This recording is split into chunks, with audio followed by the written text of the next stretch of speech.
A single gunshot echoed across the vast Nevada desert, spooking the flock of vultures that had been circling overhead, anticipating an easy meal.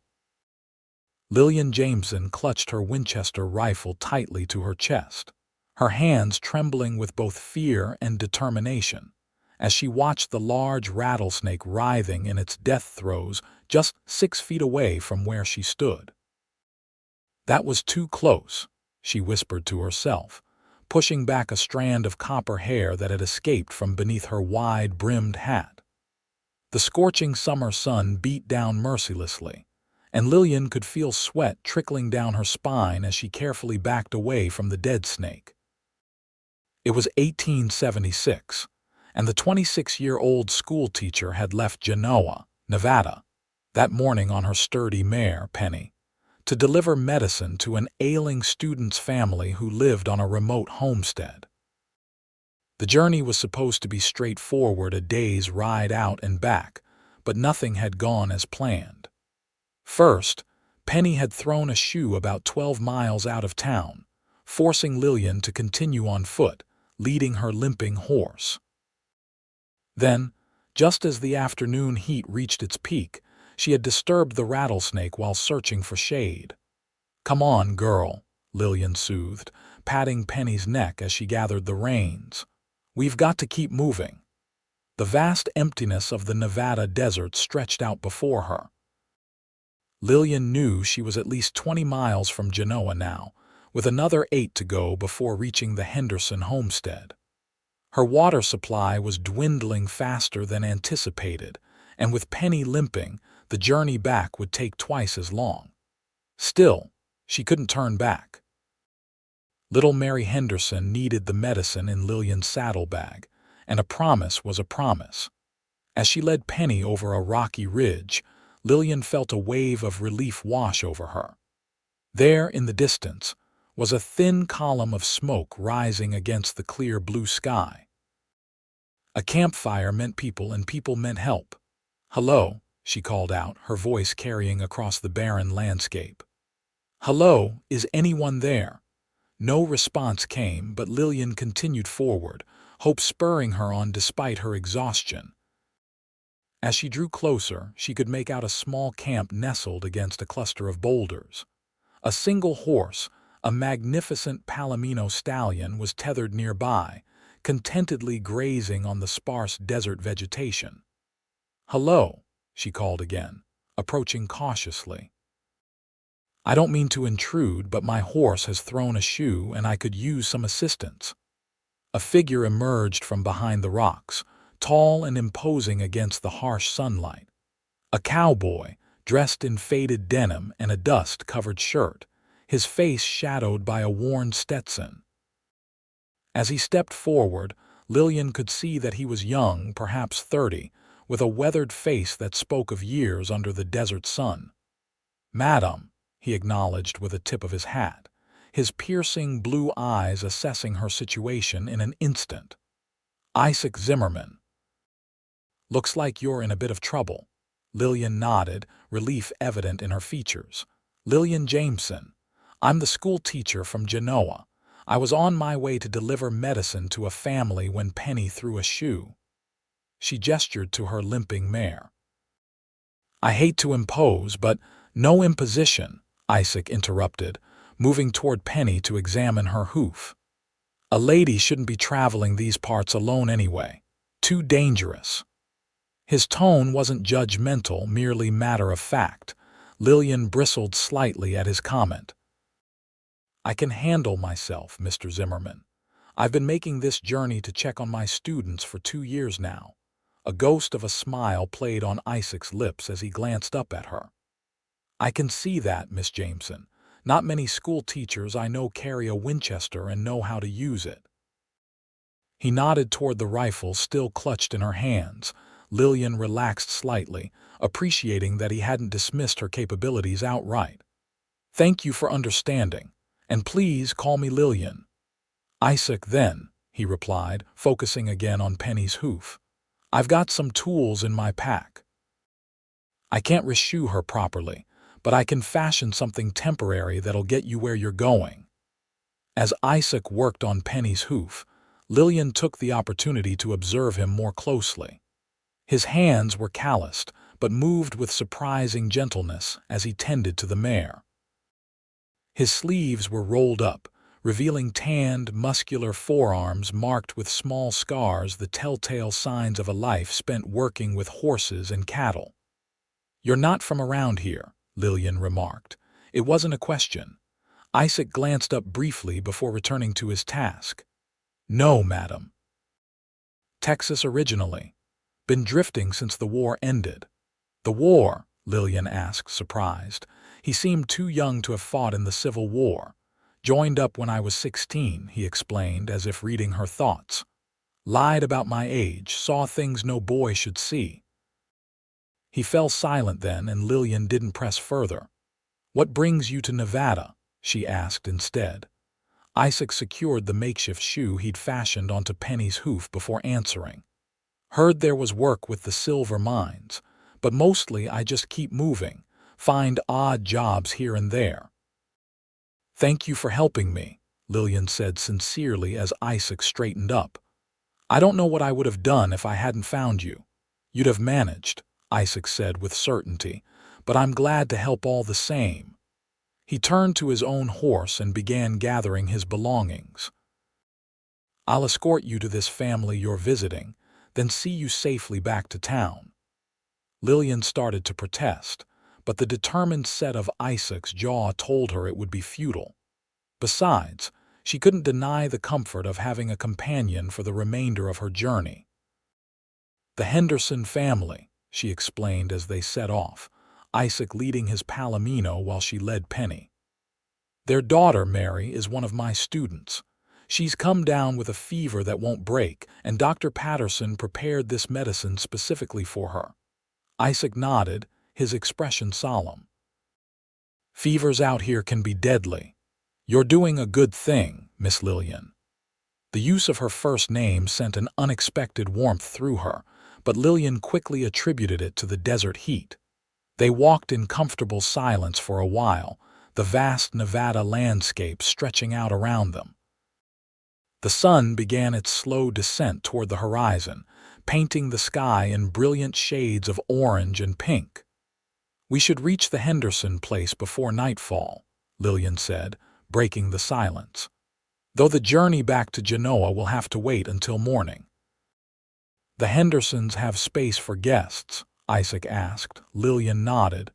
"They're good people, simple but generous. They'll insist we stay the night." As they crested a small hill, the Henderson homestead came into view. In the distance, a modest cabin with a small barn and corral, smoke rising from the chimney despite the summer heat. "Almost there," Lillian said with relief. But as she took a step forward, a sharp pain exploded in her ankle. She cried out, stumbling forward. Isaac was at her side instantly, catching her before she fell. "What happened?" "Something bit me," Lillian gasped, the pain intensifying with each heartbeat. She looked down to see the distinct diamond-shaped head of a rattlesnake slithering away through the rocks. Isaac's face went pale. "Rattler," he confirmed grimly. Without hesitation, he scooped Lillian into his arms and carried her to a flat area a few feet away. "Lie still," he instructed, his voice calm but urgent.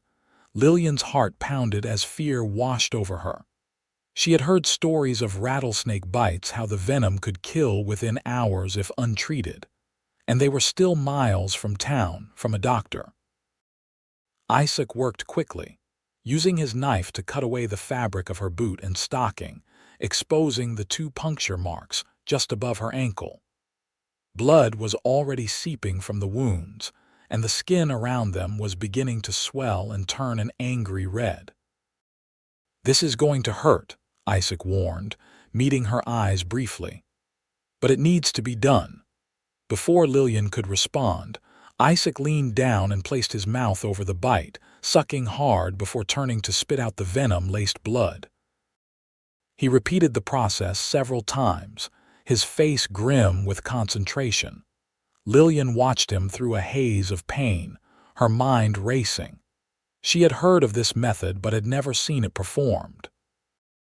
The intimacy of his mouth on her skin should have been scandalous, but all she felt was gratitude for his quick action.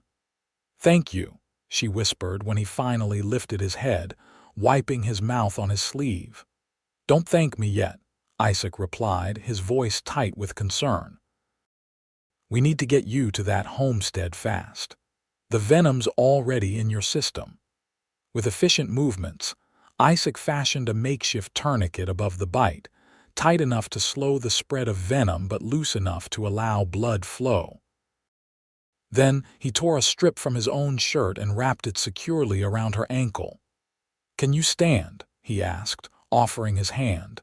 Lillian tried but immediately felt lightheaded, the pain in her ankle radiating up her leg.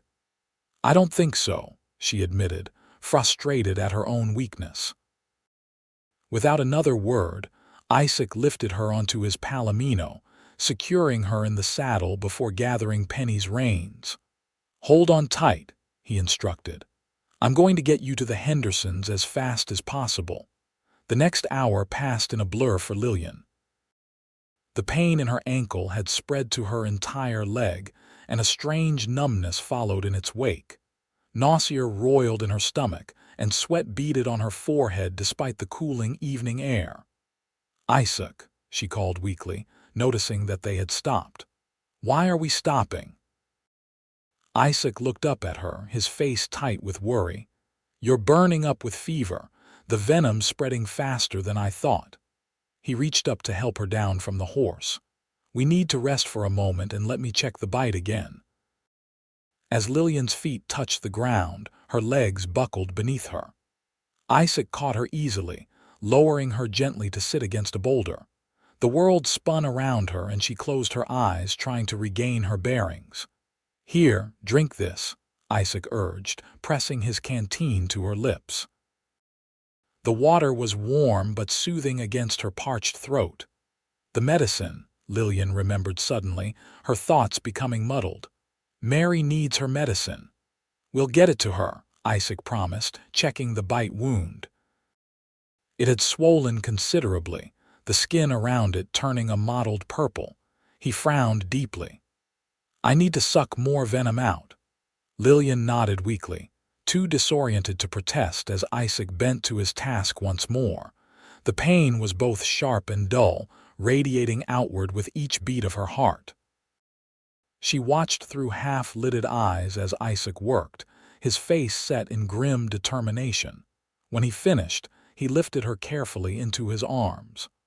"I'm going to carry you the rest of the way," he decided. "It'll be faster than trying to keep you on the horse." "But it's still miles," Lillian protested feebly. "You can't carry me that far." "Watch me," Isaac replied simply, adjusting her weight in his arms before setting off at a brisk pace, leading both horses with one hand while supporting her with the other. Lillian wanted to argue further, but the energy seemed to have drained from her body.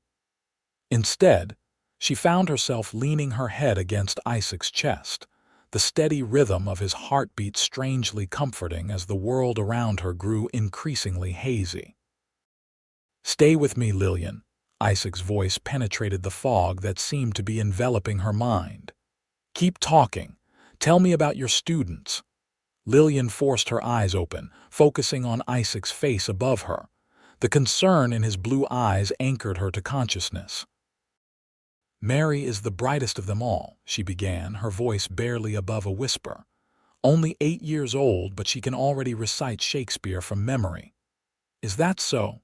Isaac encouraged, his stride never faltering despite the burden of her weight. "What else?" Lillian talked, or tried to, describing each of her students, their quirks and talents. The effort helped keep the encroaching darkness at bay. But as the minutes stretched into an hour, her words became increasingly slurred, her thoughts disconnected. "Isaac," she murmured, feeling the strength ebbing from her body. "I don't think I can stay awake much longer." "You have to," he insisted, his voice rough with emotion.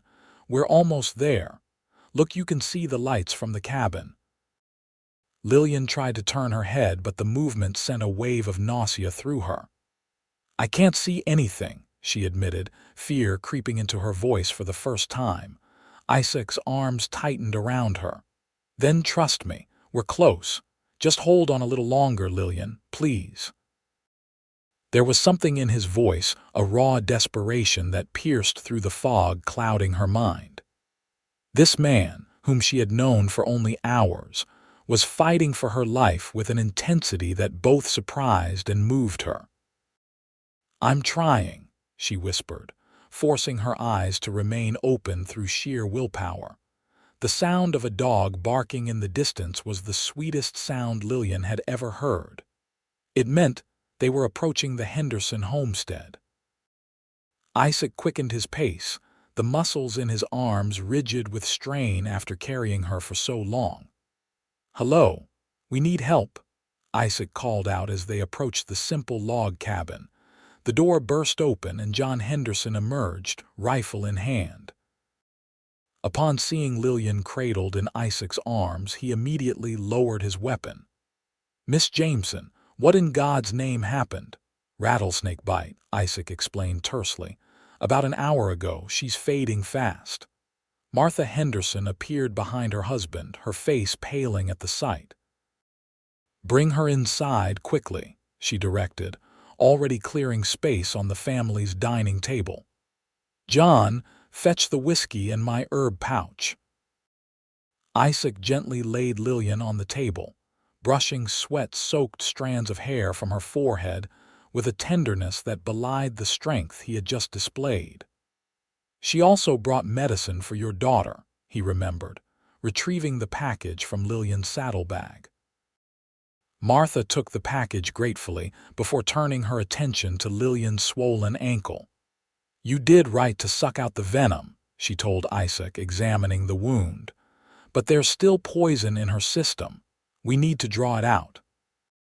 What followed was a blur of activity as Martha worked with practiced efficiency, applying a poultice of herbs to the bite while John held Lillian down as she thrashed in pain. Isaac stood by, his face a mask of concern, handing Martha whatever she requested without question. "The fever's the real danger now," Martha explained as she worked. "If we can break it by morning, she'll have a fighting chance." Isaac nodded grimly. "What can I do? Keep her cool," Martha instructed, handing him a basin of water and a cloth.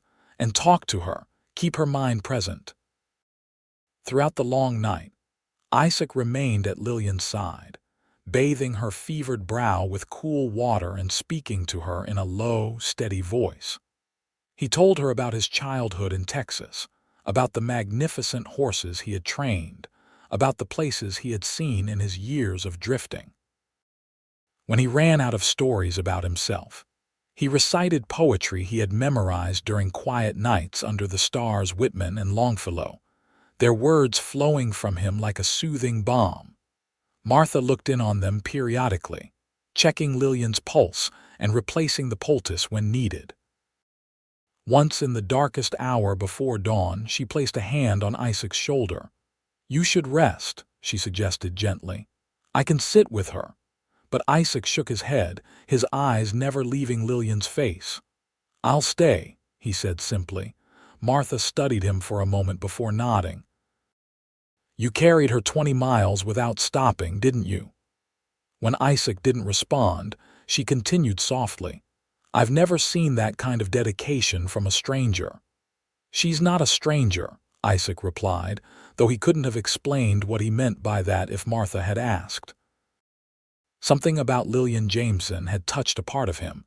He thought long dead, a part that recognized something kindred in her spirit, in her determination to help others despite the dangers to herself. As the first light of dawn filtered through the cabin windows, Lillian's fever finally broke. Isaac watched with profound relief as her breathing eased and color slowly returned to her cheeks. When her eyes fluttered open, clear and lucid for the first time in hours, he felt a weight lift from his chest. "Isaac," she murmured, her voice weak but coherent. "I'm here," he assured her, taking her hand in his. Lillian's fingers curled around his, a small smile touching her lips. "You didn't stop walking," she whispered. "You carried me all this way." "I wasn't about to let you die in the desert," Isaac replied, his attempt at lightness belied by the emotion in his voice. "Thank you," Lillian said simply, the words inadequate for the debt she owed him but all she could manage in her weakened state. Isaac nodded, suddenly uncomfortable with her gratitude. "You should rest more," he suggested, starting to rise. "Mrs. Henderson will want to know you're awake," but Lillian's grip on his hand tightened slightly. "Stay," she requested softly, "just for a moment." And so he stayed, watching as she drifted back into a healing sleep, her hand still clasped in his. Isaac Zimmerman, who had spent years avoiding attachments of any kind, found himself inexplicably bound to this courageous schoolteacher, who had faced death with more dignity than many soldiers he had known in battle.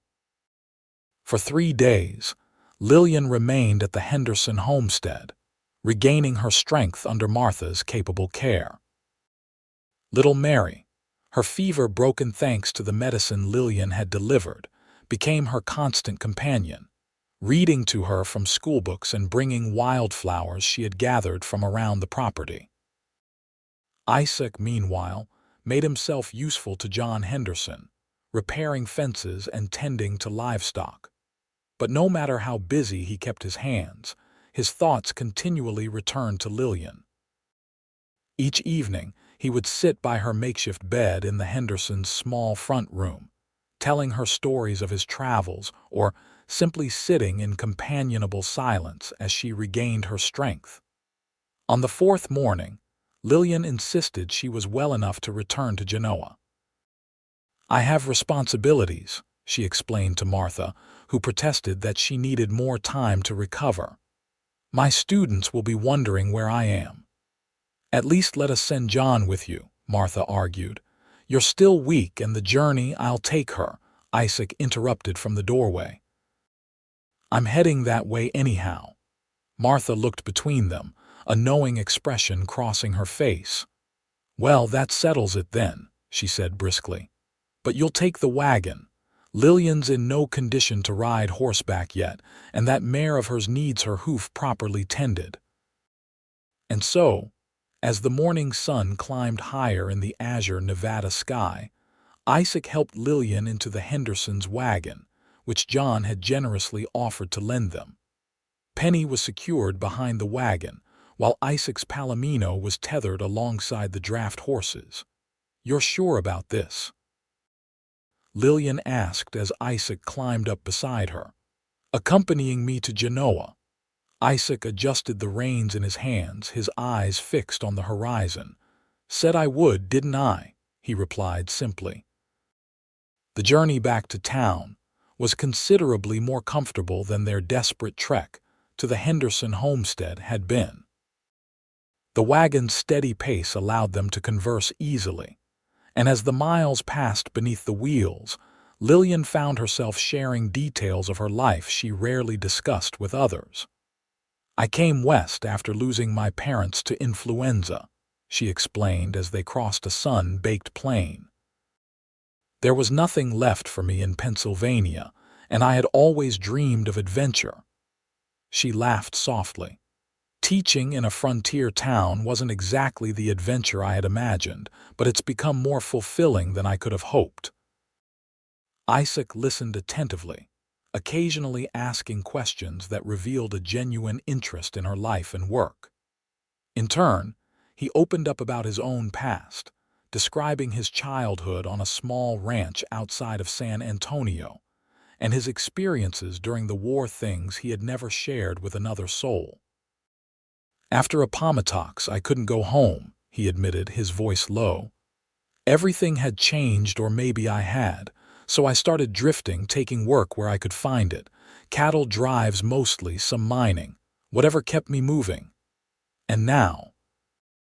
Lillian asked, studying his profile against the backdrop of the mountains. "Will you keep moving after Genoa?"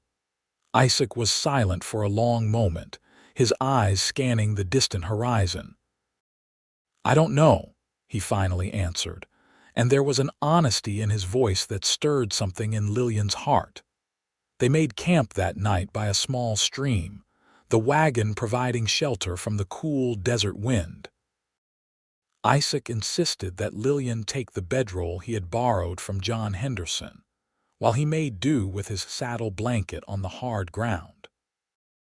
As they sat by the small fire Isaac had built, sharing a simple meal of jerky and biscuits Martha had packed for them, Lillian found herself reluctant for the day to end. There was something comforting about Isaac's presence, a steadiness that made her feel secure despite the vastness of the desert surrounding them. "Tell me more about your students," Isaac requested, as he poured her a cup of coffee from the pot nestled in the coals. "You were talking about them when—" He trailed off, both of them remembering the desperate hours after the snake bite. Lillian smiled, accepting the tin cup with gratitude. "They're remarkable children," she said warmly. "Many of them have never known anything but frontier life, yet they hunger for knowledge about the wider world." As she spoke about her pupils, the mischievous Thompson twins, studious Lai Y, whose parents had come to Nevada during the Silver Rush, dreamy-eyed Sarah, who wrote poetry in the margins of her arithmetic book, Isaac watched her with undisguised admiration. The firelight danced across her features, highlighting the passion that animated her expressions as she described her work. "You love teaching," he observed when she finally paused to sip her coffee. "I do," Lillian acknowledged, "though sometimes I wonder if I'm doing enough. These children deserve so much more than a one-room schoolhouse can offer." "They have you," Isaac pointed out. "That counts for more than fancy buildings or new books." Lillian looked up, surprised by the conviction in his voice. "Thank you," she said softly. "That means a great deal, especially coming from someone who—" She hesitated, suddenly uncertain. "Who what?" Isaac prompted, his blue eyes reflecting the dancing flames. "Someone who has seen so much of the world," Lillian finished, though that hadn't been what she intended to say. She had meant to say, "someone who matters to me," but the words had stuck in her throat. A comfortable silence fell between them, broken only by the crackling of the fire and the distant howl of a coyote. Lillian found herself studying Isaac's hands as he absently whittled a piece of wood with his pocketknife, strong, capable hands that had carried her for miles without faltering, that had drawn poison from her wound without hesitation. "What will you do in Genoa?" she asked eventually. "Will you look for work at one of the ranches?" Isaac's knife stilled for a moment before he resumed his carving. "Thought I might," he acknowledged. "At least for a while. Seems like a decent town." "It is," Lillian assured him, trying to ignore the flutter of hope his words had sparked in her chest. "The people are good-hearted if a bit set in their ways." Isaac glanced up at her, a hint of amusement in his eyes. "Unlike their schoolteacher, who rides 20 miles alone through Rattlesnake country to deliver medicine," Lillian laughed, the sound bright in the stillness of the desert night. "Perhaps I'm not the best example of conventional wisdom," she conceded. "I wouldn't want you any other way," Isaac said quietly, the words slipping out before he could consider them. Their eyes met across the fire, and something unspoken passed between them, a recognition of the connection that had formed in the crucible of crisis and been strengthened during their journey. For a moment, it seemed as if Isaac might say more, but instead he returned his attention to his whittling, the knife moving with practiced precision through the soft wood. Later, as Lillian lay wrapped in her borrowed bedroll, listening to the night sounds of the desert, she found herself unable to sleep. The memory of Isaac's words, "I wouldn't want you any other way," echoed in her mind, stirring emotions she had long since dismissed as impractical for a woman of her position and independence. Across the dying embers of the fire, Isaac was similarly awake, his eyes fixed on the star-studded sky above. The familiar restlessness that had driven him from place to place for years seemed strangely absent as he contemplated the possibility of staying in one place in Genoa, where a red-haired schoolteacher with uncommon courage had somehow found a way through the barriers he had built around his heart.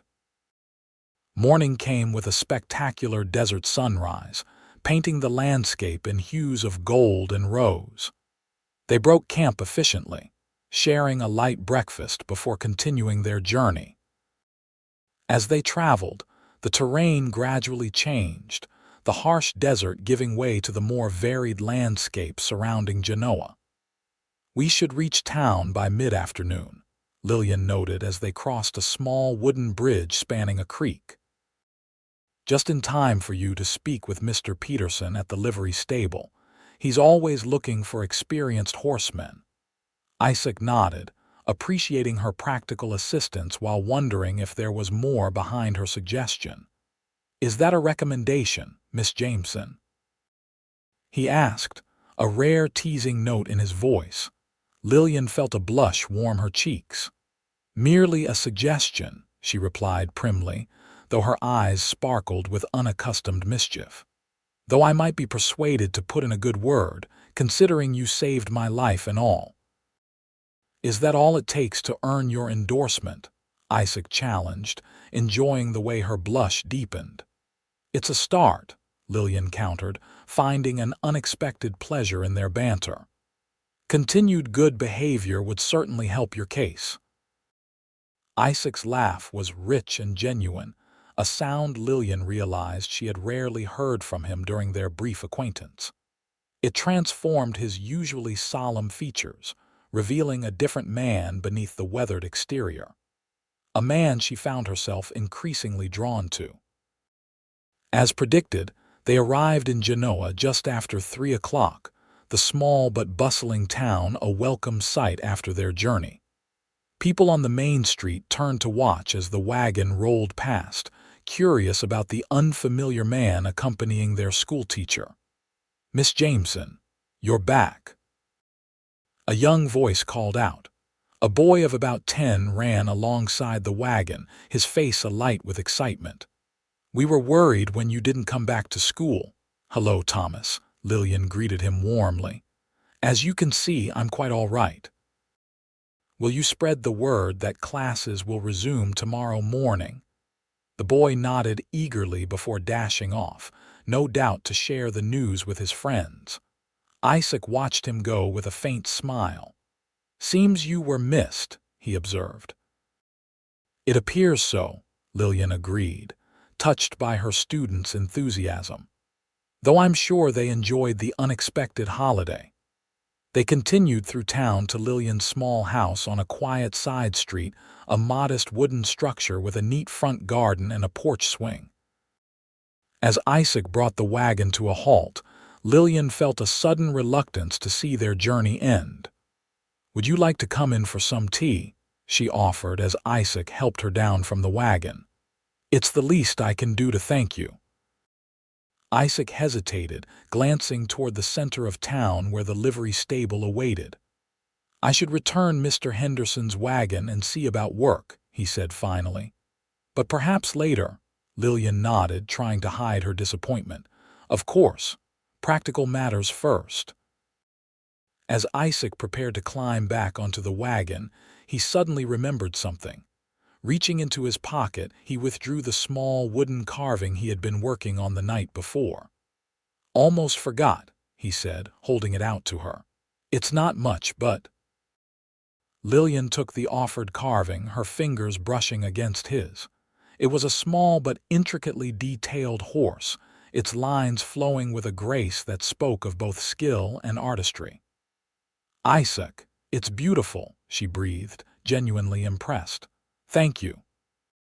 For a moment they stood in silence, neither quite ready to part ways. Then, with a nod and a tip of his hat, Isaac climbed back onto the wagon. "I'll see you soon, Lillian," he promised, his use of her first name both deliberate and significant. "I'll hold you to that, Isaac Zimmerman," Lillian replied, clutching the wooden horse to her chest as she watched him drive away, true to his word.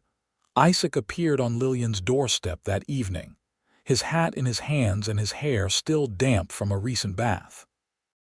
He had secured a position at the livery stable, just as Lillian had suggested, and had taken a room at the boarding house run by Mrs. Miller, a widow known for her strict rules and excellent cooking. Over the next few weeks, a pattern emerged. Isaac would work at the stable during the day, quickly earning a reputation as a skilled horse trainer with a seemingly magical touch for even the most difficult animals. Lillian resumed her teaching duties, her students thrilled to have her back and fascinated by the story of her snakebite and dramatic rescue, a tale that had grown with each telling throughout the small town. In the evenings, they would often meet, sometimes for dinner at the town's only restaurant, sometimes for a simple walk along the creek that ran behind the schoolhouse. Their conversations ranged from literature to politics, from childhood memories to dreams for the future. With each meeting, the connection between them deepened, transcending their disparate backgrounds and experiences. One Sunday afternoon, in late August, Isaac suggested a picnic in the foothills above town. "The view is spectacular," he told Lillian as they rode out together, Isaac on his Palomino and Lillian on Penny, whose hoof had fully healed thanks to the town blacksmith's careful attention. "And the wildflowers are still blooming in the higher meadows." The day was perfect clear blue skies and a gentle breeze that kept the summer heat at bay. They found a spot beneath a lone pine tree, spreading their blanket on a carpet of wildflowers that stretched toward the distant mountains. As they shared the meal, Lillian had prepared fried chicken, biscuits, and apple pie. Isaac seemed unusually contemplative, his gaze frequently drifting to the horizon. "You're quiet today," Lillian observed, setting aside her plate. "Is something troubling you?" Isaac hesitated, choosing his words carefully.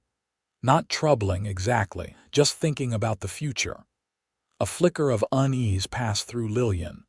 "Are you considering moving on?" she asked, trying to keep her voice neutral despite the sudden tightness in her chest. "No," Isaac replied immediately, turning to face her fully. "That's just it, Lillian. For the first time since the war, I don't want to move on. I want to stay." The simple declaration hung in the air between them, its implications clear to both. Lillian felt a rush of warmth spread through her, but caution tempered her response.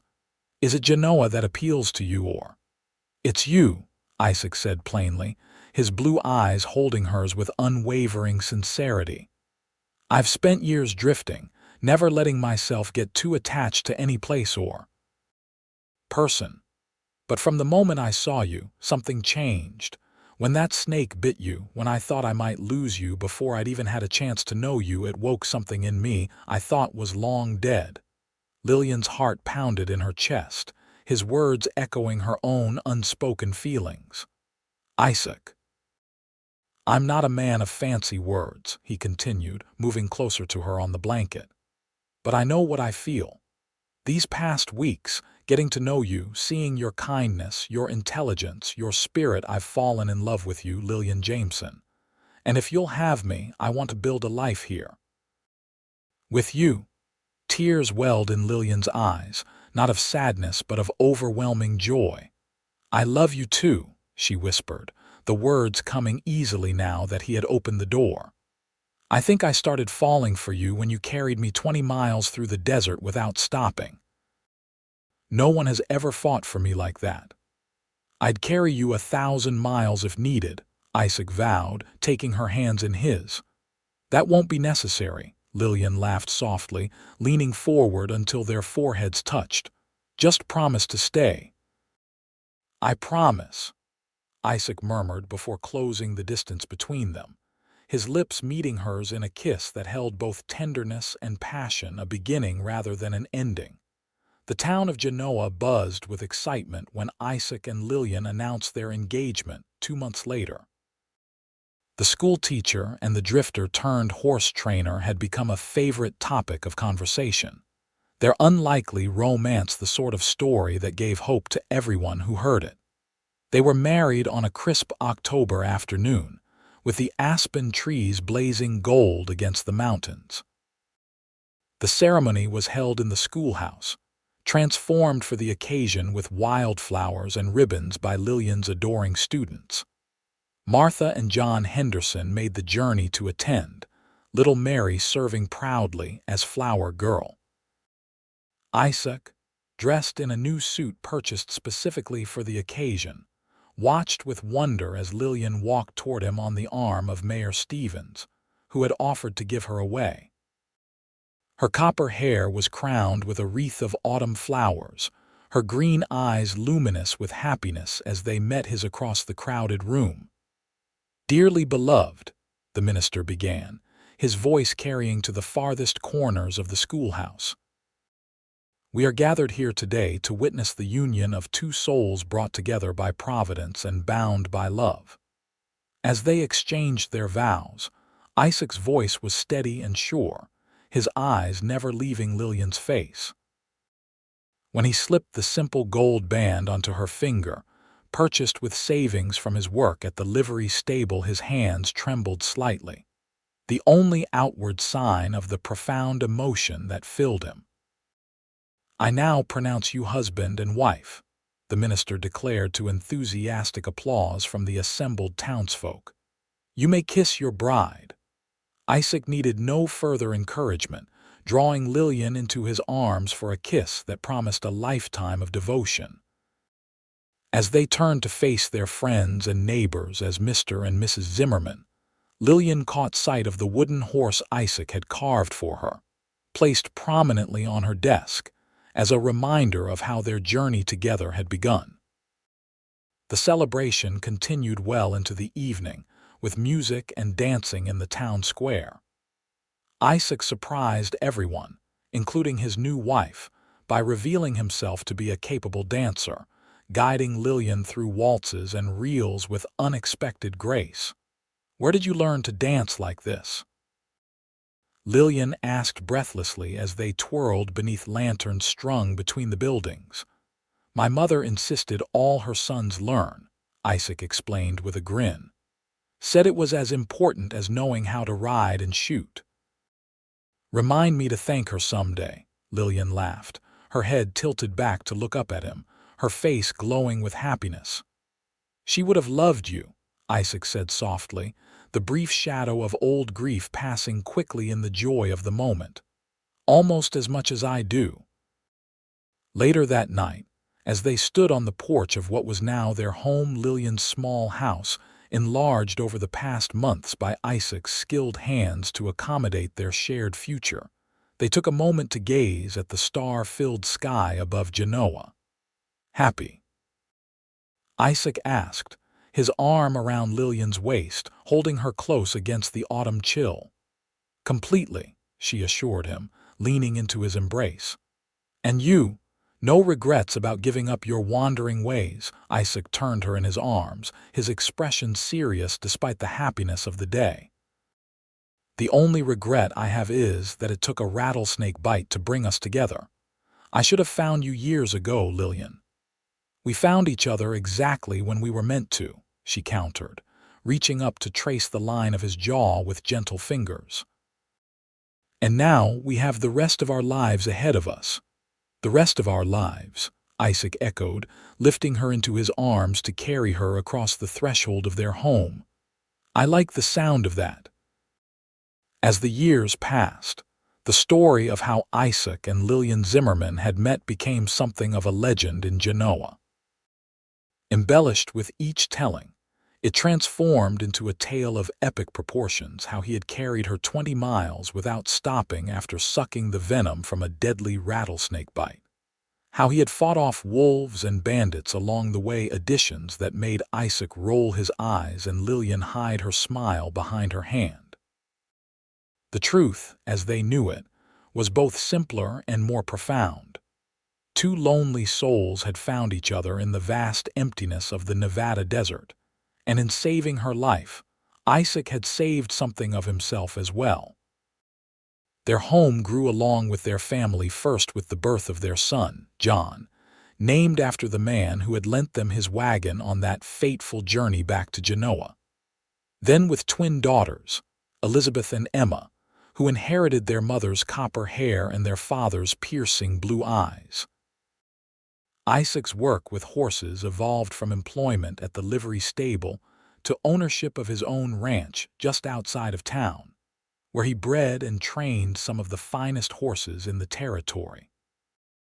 Lillian continued teaching for many years, eventually establishing a proper school building with multiple classrooms to accommodate Genoa's growing population. On summer evenings, they would often sit on their porch swing, watching their children play in the yard as the sun set behind the mountains. Sometimes, Lillian would absently rub the small scar on her ankle, a permanent reminder of the rattlesnake bite that had changed the course of her life. Any regrets? Isaac would sometimes ask, a teasing glint in his eyes that had remained unchanged despite the silver now threading through his dark hair. And Lillian would smile, leaning her head against his shoulder as she had done countless times over the years.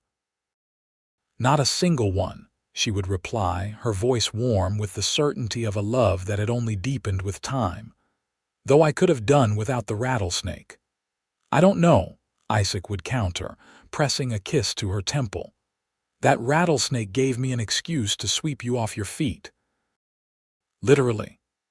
And they would laugh together, secure in the knowledge that what had begun as a chance encounter in the desert had blossomed into a love story worthy of any book, one that would be told and retold in Genoa for generations to come.